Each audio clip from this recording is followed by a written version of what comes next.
Ooh, shit. What's good, nigga? Back with another video. Cause it's been a minute, but I've been playing that Black Myth Wukong shit hard. I need to go play that far. Not that far into it yet, but we getting somewhere. But yeah, I decided to make a video today because I like making videos and I want to be more consistent, and videos, making videos, provide me peace. So with that being said, this will not be peace, what we're talking about. Anything but peace. We got a video by Wayno, which is about the Little Yachty, Karrahbooo, and Mitch situation that just happened like a few days ago, with Yachty going on live talking about Karrahbooo being this fake ass person, and him basically exposing that he write all her shit. Who was surprised? But and then he goes on his thing, talk shit about his best friend that he does a podcast with, because apparently he didn't want to clear it up for like Twitter people that they was just playing around on the podcast. Something like that. It's all a bunch of crazy shit. But the way the Karrahbooo shit started was kind of weird. But I feel like you're gonna cover most of that. So let's, without further ado, let's get into it. What's going on, y'all? Welcome back to I Do It Myself. Friday episode. Yo, thank you for all the comments y'all been leaving, all of the honesty y'all been leaving, all of the suggestions. I take it all in pause. Thank you, for real. We've been growing this channel since April. We've been going like a strong, May, like a strong 3 months now, going on 4. And I just want to tell y'all how thankful I am that y'all giving me y'all feedback, liking, sharing, subscribing, and running the numbers up as much as y'all can. With that being said, let's get into it. So look, it's trouble. It's trouble going on right now, and people been asking me about Karra, and is Karra still with y'all, and Karra still signing QC and Yachty and this that. They've been asking me that for months, and I usually I keep my bias side of things. I don't say much, but we breaking all that today. We talking today. So look, Karrahbooo, of the Concrete Boys group that Yachty put together, that he mastermind. I'm gonna keep it 100. This whole thing has been very extremely disappointing for me. I'm gonna tell y'all why it's been disappointing. So, a couple years ago, 2021, the end of 2021, Yachty is looking for a new assistant. He's like, yo, bro, I'm trying to find a new assistant. I had went to Yachty's crib around that time. We kicked it, had some good, some good convo. He was playing me songs from Let's Start Here. This is in the end of 2021. We were sharing songs and just, talking about stuff and ideas and all of that. And I sent them a few suggestions, for assistance. But so yeah, so Yachty, Karra, right? So throughout the year, like as Yachty's working, things are going on, I see Karra. But every time I see Karra, extremely quiet, doesn't say much, if nothing really at all. I remember like the last time I seen Karra prior to her transitioning to being an artist, it was at Quavo and Takeoff's album listening party in Atlanta. You feel me? And just is what it is, right? Like she's working. Later on that year, Yachty's working on ideas. He's trying to finish the Let's Start Here album. He's working on rap songs. He got some really, really dope songs that haven't come out. He got a bunch of songs with Cash Cobain. Like Yachty has a lot of music because he really cares about creating. And one of the things even though I'm gonna give my unbiased opinion, I'm also gonna talk about how I feel regarding Yachty and Mitch. But Yachty's like, yo, we in the studio, it's just me and him. He's like, yo, you remember my assistant Karra? And I'm like, yeah, I remember her. He's like, she's rapping now. And I was like, for real? He's like, yeah, you want to hear some stuff? Yeah. And he plays me a song, and I'm like, the first time I hear it, I never heard a girl rap. Like, she sounded like a girl version of him. But I hear it, and I'm like, all right, that's cool. And he's like, yeah. He's like, man, I ain't gonna lie. Just, like, I'm gonna help her develop herself. Like, I'm gonna be really working on it. And, then it kind of got quiet, right? So it kind of got quiet for a while. And of course, like Mitch is my guy. Like me and Mitch talk all the time. But thing about Karra is, think maybe a month or two after that, Yachty gets a sign. He gets a sign in QC. Now you got to think, this girl had never put out a song, a freestyle, or anything. I never even knew that she wanted to be an artist, but here's Yachty putting herself out there to help somebody. You feel me? And he gets a sign. So now that she's signed, of course, like things aren't just happening because he's taking time to develop. And over time, of course, draft was already in place, DC was already in place, Camo was around as well. You know what I'm saying? Just a side note, DC the best out of the Concrete Boys. I said it.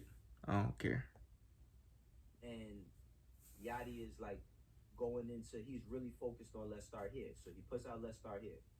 After he puts out Let's Start Here, you feel me? I thought that he was going to take the whole year being on some Let's Start Here shit, but he put that out and he started moving on because we had a combo and he was like, yo, this was in 2022. He said, yo, next year, I'm going to be in every space. He like, this album, the Let's Start Here album is going to put me in a different place, but I'm going to be like, he said, I want to have raps shit out around this time. I want to just be, he said, I want to be over everything. Like, you know what I mean? I want to make sure that I'm covering all ground. You feel me? And he did that. He accomplished that. And then after that, he started focusing on Concrete. And of course, he gets Draft Day together. He gets Camo together. He gets everybody. And I can't leave out my bro Lucky. You know what I'm saying? Gets Lucky together too. He's another Concrete artist out of BK, out of Brooklyn. But he gets everybody together. And then, they start working on a project. Now, while they're working on this project, they blocked out the studio. I mean, they blocked out the studio for like a good 3 months. Every day they was in there. You knew that it was like, don't even book this room over here because that's Yachty's room. Nobody's going over there. Like, Yachty got it. So he got them in there. And of course, studio, you going through the trials and tribulations of everybody being a new artist. And now they're excited. You know what I'm saying? Like, now everybody's excited. They got their what's the name change? They got their Concrete change. Everybody's excited, whatever. So then going from that, we get this announcement. I think Karra puts out a single. And after Karra puts out a single, this is in 2023, she starts getting some buzz. You feel me? Because then people started hitting me up like, yo, is she signing y'all? And of course, I ain't telling nobody nothing. Like, I don't know, but she's signed the whole time. But put out a single here, a single there. Whatever. You know what I'm saying? Then we get, once because I skipped over, but we get to, the Concrete project. It's coming together. Of course, they using samples. Tons of samples. I was in the studio with them a few nights. We going through track listing. Like, they don't, I say Yachty, like, he kind of like, not kind of, he's very, very hands-on with everything. So for me, I'm just helping out on the logistics side, like getting shit across the line as far as like getting the information. We went through about a bunch of different track listings. And then by the time we finally get the track listing done and all of that, we have a meeting. We got the whole new acquisition when it comes to QC, the whole Hive stuff and everything. We meet all the people, everybody, they get together, they take a picture. We're all excited, right? Project comes out. You got to think, it's Us Volume 1, the project, but it's basically a Yachty album featuring everybody else, which is nothing wrong with that. You know what I mean? I worked around State Property. I worked around Dipset. And those projects was used as like vehicles to get shit. It was like one song. If you listen to it, it was like one song for each nigga. At that time, and then you put those. And then everybody's like, yeah, everything else Yachty. And of course, it's Karra, right? So as things is progressing, starting to hear little others behind the scenes about how she may act or how she is. You know what I mean? It's certain in different ways. But so that's when it started. I honestly didn't know what was going on to that magnitude because one thing I will say about Karra is every time I had to deal with her, she was very cool. As a matter of fact, she helped me get all the lyrics together for the It's Us project because she's very organized in the sense of she was Yachty's assistant. So she knows about having a job. She knows about being on time and having her shit together or whatever, right? So cool, boom. Now project comes out. Things is moving. Everybody's getting some notoriety. The last time I seen everybody collectively was the show in LA. I think that was in June. I believe it was in June. We had the show in LA. Go to the show in LA. It was love. You know what I mean? A lot of energy. I'm excited. Like everybody's excited. And then like for assignments, it's like I'm supposed to have whatever. We ain't even gonna get into all of that. But anyway. Get to the juicy shit, bro. It was really disappointing to see how this thing is going. I mean, it's really see how this point is going. Now, Yachty, he went on live and He's going off about it. He's Went talking crazy. about, like, yo, like, man, y'all, like, I did everything for you. I wrote the verse for On the Radar. Like, yeah, man. And ultimately, he's starting to see the side of the business, how people can be ungrateful. You know what I'm saying? But with people being ungrateful, man, like, you got to think, nobody knew about this girl. He signed this girl. You know what I mean? He hired her as his assistant, segued her from working as an assistant to being an artist, built that up, built her aesthetic, built everything that people know. And now every time he looks on the internet, he's getting this bad rap. Feel me? Which I think is unfair.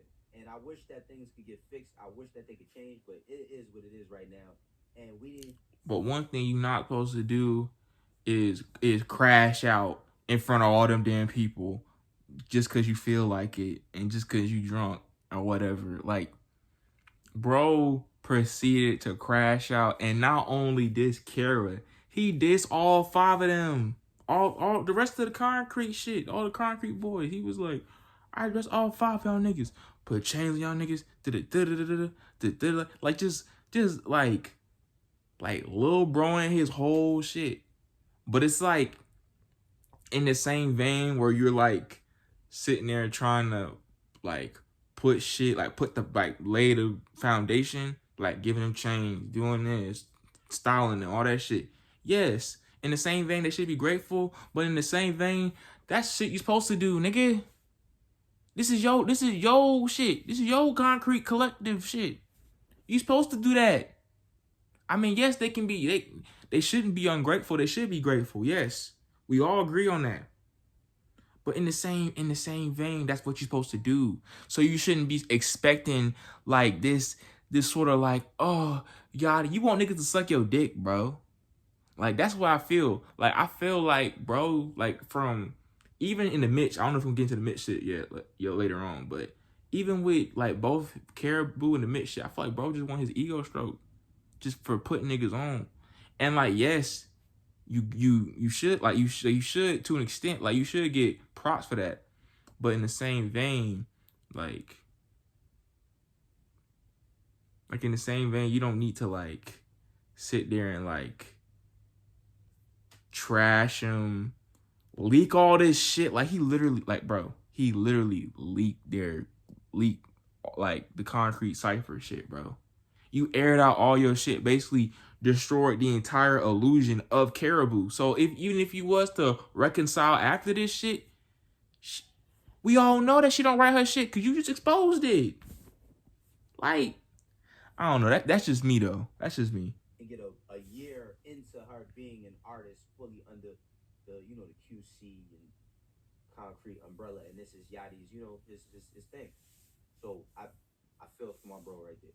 Now let's talk about Yachty and Mitch in A Safe Place. So Yachty and Mitch was on their podcast A Safe Place, and they had Key Glock on there, and Yachty said some things, you know what I mean, and this is how it went. Remove me. I was never in your life. What the would you have been doing? I feel like you might have been doing that shit. Who knows what you would have been doing if you ain't having to show you right there. What are you saying, bro? I'm saying that what you're saying is. So after you see some of the stuff that Yachty was talking about, this is the thing. Yachty, this is his first time being a podcaster. First time doing media. Of course he's media trained. You know what I mean? So it's not his first time doing media. Like 8 years. You just contradicted yourself, nigga. How you gonna say it's his first time dealing with the media, yet he's media trained? If he is media trained, then he should know how to deal with the media. Point blank, period. So that's not a good excuse, in my opinion. You just contradicted yourself, Wayno. Like, no bullshit. But yeah, with the Mitch shit, it's like, while all that can be true, like, I don't doubt one second that what Yachty is saying is true about Mitch. Like, he probably was just a bum ass nigga, helped him out, got him out wherever he was, changed his life. And yes, probably without him, he probably would be doing some, part-time, retail, whatever job, like just a regular ass job somewhere. While all that can be true, you don't say that, you dumbass nigga. Why would you say that to your best friend, your podcaster, on the podcast, nigga? Like, yeah, that's a thought in your head. Don't mean you gotta fucking say it, stupid. Like, what the fuck is wrong with you? Like, in no way would I be on my best friend on a podcast where I'm gonna broadcast this shit to millions of my fans, millions of internet people, millions of people on the internet sitting there saying, you wouldn't be shit without me. Like, what kind of nigga am I? An asshole. Like, that's what I'm saying. Like, Yachty come off an asshole. But in the same vein, Yachty still want his props, even though he should get his props. Cause he does do a lot of shit for the culture in rap. But in the same vein, you come up as an asshole because you just want your credit all the damn time. Like you don't care nothing about the way you treat people. You don't care about the way you crash out on IG Live, nigga, and just start leaking everything. Like we gonna just ignore all that just so you can have your moment.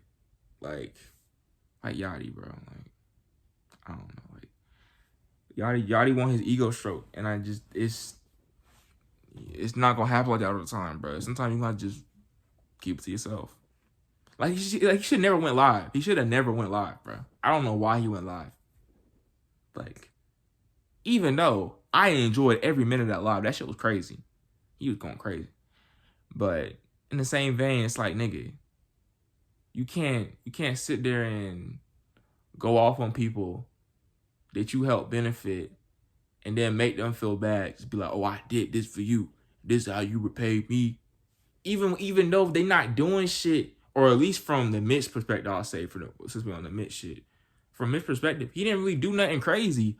All bro did was like, that's how Twitter is. Like, ain't that what bro said? I don't know if you're gonna say it in the video, but I swear, bro, what I saw was bro had said that's how Twitter is. Like, you gonna sit there and get mad at Twitter for how they perceive shit. Twitter gonna run with any narrative they can. It don't matter what it don't matter what the clip is. Who cares? If y'all ignore it by 2 weeks ago, by 2 weeks from now, it's gonna fade into whatever obscurity, because it's not gonna matter. Y'all give attention to negative shit and wonder why it keeps festering. It's like, what's wrong with y'all? Shit's stupid. It's stupid. It's new for him. He like, he's there as a guest. But this is a personal conversation. I felt like their personal business got onto camera, and it was disappointing to see. I ain't gonna lie. A lot of people's intrusive thoughts need to stay in their head. Regardless if people understand it or not, he's an artist, so people will always look at artists as bad people. But the point he was trying to make, or what he was trying to convey to Mitch, that was a conversation that was not meant to be had on camera. You feel me? Because Hell at one no. point you see Mitch like, yo, like, what you trying to say? Like, why are you doing this? At that point, it makes him look bad. You know what I'm saying? It does make him look bad. But again, I hope that my two brothers learn from this, that everything is not for the content, you know what I mean, and keep things to themselves. You feel me? But there is, I've been seeing people, Yachty been going through it on the internet for a little, for the past like 2 months, between ever since Not Like Us dropped, you know what I'm saying, and he gave his thoughts on that to, which he shouldn't have said shit. He shouldn't have said nothing. Should have just kept it pushing. Like he said after this whole shit, he's like, man, I shouldn't even say nothing about this Drake shit, bro. Literally, you shouldn't have said nothing. I don't know why. Like, you speak on shit and wonder, like, why do you speak on shit when you know it's gonna come back? It's gonna come back on you. They're gonna respond. They're gonna have something to say about what you said. Especially if you're gonna be defending Drake, out of all people. Like, come on, bro. Are you gonna sit there and say, oh, nobody won? I swear it was something like that. He said something like nobody won or something, or Drake didn't win, and Drake didn't lose or something like that. It's like, okay, while Drake is still rich, he still has money, he lost the battle, bro. Like, why are we sitting here trying to like make it like lighten the blow for a nigga that is 37 years old, nigga? Like, he can take it, bro. He can take the L. It's fine. Stuff with him and Mitch, the New York comments. People been attacking my bro, and I will honestly say, man, Yachty is a very, very, very, very good dude. A very good dude. Maybe too good, you know what I mean? And sometimes our heart gets in the way of you know what I mean, everything that we trying to accomplish, because our hearts be so big for people and the intentions that we got for them, they might not have for us. Yeah, I'm saying you might have great intentions, but you just don't. Chicago, you know what I mean, for the Just don't be doing that shit, bro. And I basically found out that politics, you know, the DNC is basically all-star weekend for politics. I was out there politicking myself, and I got a chance to talk to a lot of good people out there. I think I'm done with this video. But yeah, that's basically the whole point. It's just that Yachty just need to keep some of his shit to himself. Like, I don't understand why Yachty like does the shit he does, and then expects people to just not have an opinion on it. It's like, if you just made music and just didn't talk on the internet at all, like if you just posted your shit and just promoted your music and just kept it that, nobody would be talking shit on you, bro. It's the fact y'all niggas give away so much of y'all like personal shit, and then people find out it's like, oh, you're not really a cool ass nigga, you're kind of an asshole. And it's like, yeah. So why do you tell niggas this shit? Like, why don't you just make music? Why don't you do the one thing you're supposed to do? Make music. Yeah, you go on interview, just talk, you know, banter or whatnot, cool. But you sitting there doing podcasts and all this shit, and then expecting that shit not to haunt you back, and then sit there and say, I ain't want to do the damn podcast. Like, what? Don't sit there and say you don't want to do the damn podcast. You did it for somebody else when it's for you. It honestly just benefits you. I don't know a Mitch. I don't even know Mitch for real. Be honest. I'm gonna be honest. I don't know Mitch. I mean, I knew he was part of the podcast, but outside of that, I don't know Mitch outside of like him being on that podcast. So it really just promotes you, bro. Honestly. But I mean, promotes Mitch too, but just Yachty to a higher degree. But yeah, it's just so stupid. Like the whole Karrah shit, the whole Mitch shit. It's just Yachty just wants niggas to appreciate him and love him and you know, for all the stuff he does for people, which he does a lot for people, yes. But in the same vein, like, it's the way you like to hold it above people's heads, as if they can't ever say anything bad or anything wrong about you. Because if they do, it's like a stab in the back because of all the stuff you did for them. I did this for you. Nigga, if you doing fucked up shit, I'm going to call you out for it, dumbass nigga. It don't matter what you did for me, nigga. The same shit with the Kendrick and Drake shit. Kendrick was cool with Drake. Kendrick found out Drake was a weirdo. Kendrick stopped fucking with Drake and called him out on it. What the hell? Like, why are we sitting there acting like shit can't change? We can't learn more about people. That's what we're supposed to do. We learn more. We fucking humans, nigga. You learn. But yeah, that's my piece on the whole situation. I feel like it's just stupid. Y'all just need to just chill out and stop going on crash outs on IG. But yeah, if you like this reaction, like, comment, subscribe, and until then, see y'all niggas.